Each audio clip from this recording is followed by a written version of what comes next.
Hello everyone, আমি প্রীতি আর আড্ডা with Pradipta চ্যানেলে তোমাদের সকলকে স্বাগত। আজকে আমি তোমাদের সাথে যে ভিডিওটা শেয়ার করছি এটা আমার ফার্স্ট ইউটিউব ভিডিও। তোমরা অনেকেই হয়তো বাড়িতে শ্রাবণ মাসে সোমবার পালন করেছো, মানে মহাদেবের পুজো দিয়েছো। আমিও আমার বাড়িতে পুজো দিয়েছিলাম আর তারপরে মন্দিরে গিয়েও মহাদেবের পুজো দিয়েছি। তো সেই ভিডিওটাই তোমাদের সাথে শেয়ার করছি।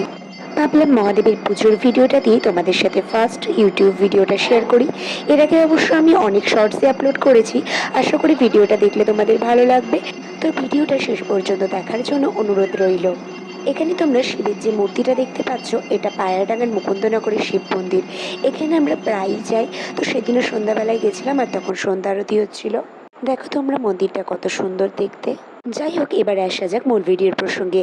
অনেকেই শিব পুজোর আগের দিন নিরামিষ খায়।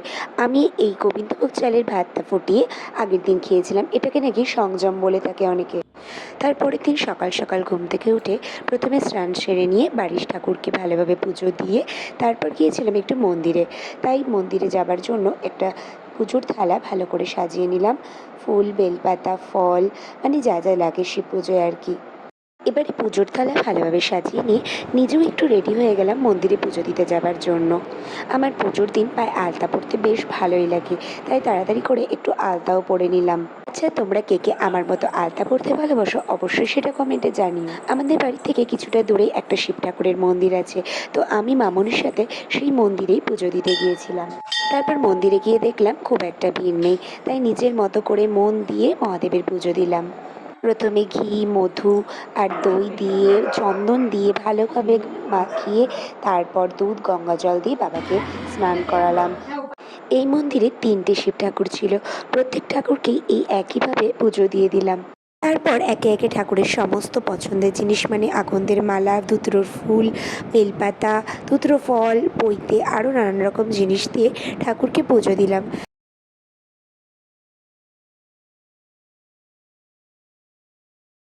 ফুল, বেলপাতা দিয়ে পুজো দেওয়ার পর এবারে যে 5 ফল এনেছিলাম সেগুলোও ঠাকুরের কাছে নিবেদন করে দিলাম।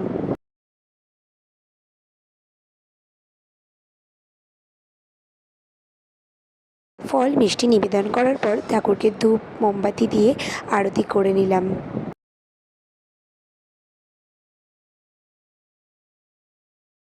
তারপর দেখলাম মন্দিরের বাইরে ছিল শিব ঠাকুরের বাহন। তাকেও ধূপকাঠি, মোমবাতি দিয়ে, ফুল, বেলপাতা সমস্ত কিছু দিয়ে পুজো করে নিলাম। তারপর পুজো শেষ করে মহাদেবের চরণে আরেকবার প্রণাম জানিয়ে আশীর্বাদ চেয়ে তারপরে আমরা বাড়ির দিকে রওনা দিলাম। বাড়ি এসে ঠাকুরের চরণামৃত মুখে দিয়ে উপোস ভেঙে তারপর আমি একটু খাবার খেলাম। দেখো এখানে বাবাই আমার জন্য কত কি নিয়ে এসেছে। ফল, সাবু, ছাতু, দুধ সব কিছু নিয়ে এসেছে। তোমরাই বলো একা কি এত খাবার খাওয়া যায় উপোস করে? যাই হোক, আমি একটু ছাতু আর কলা দিয়ে, তার সঙ্গে খেজুর আর কিছু ফল দিয়ে দুপুরের খাবারটা সেরে নিলাম। রাতের জন্য একটু সাবু ভিজিয়ে দিয়েছিলাম। আচ্ছা তোমরা বলো তো, উপোস করে কি বেশি কিছু খাওয়া যায়? যাই হোক, একটু রেস্ট নিয়ে তারপরে সন্ধ্যাবেলা আমি আর আমার হাজব্যান্ড একটু বেরিয়েছিলাম। তো আমি উপোস করেছি বলে ও আমাকে একটু মিষ্টি খাওয়াতে নিয়ে এসেছিল। তো আমি একটা শুকনো মিষ্টি, মানে ছানার কেক নিয়েছিলাম আর একটা লাড্ডু জোর করে আমাকে দিয়েছিল, আর ও সিঙ্গাড়া নিয়েছিল। এবারে আমি মিষ্টি একেবারেই পছন্দ করি না, তো আমি খুব কষ্ট করেই মিষ্টিটা খেয়েছিলাম। আজকের ভিডিওটা আমি এখানেই শেষ করছি। আশা করি ভিডিওটা তোমাদের ভালো লাগবে। শ্রাবণ মাসের সোমবারে পুজো অনেকেই করে। আসলে আমি মনে করি পুজোটা মন থেকে ভক্তি করে করলেই ঠাকুর সন্তুষ্ট হয়। ভগবানের কাছে আমরা সবাই তার সন্তান। ভুল ত্রুটি ঠাকুর ক্ষমা করেই দেবেন আমাদের। শুধু মন থেকে বিশ্বাসের সঙ্গে ভগবানের পুজো করতে হবে।